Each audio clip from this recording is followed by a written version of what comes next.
கிச்சிலி சம்பா குத்தி எடுத்தே மொச்ச குழம்பும் வச்சு எடுத்தே ஆமாடி அதுக்காகத்தான்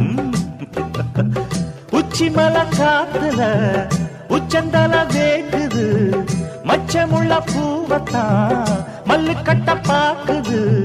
பக்கம் வந்து போரசி பார்க்கவா பந்தி வச்சு பசிய தீக்கவா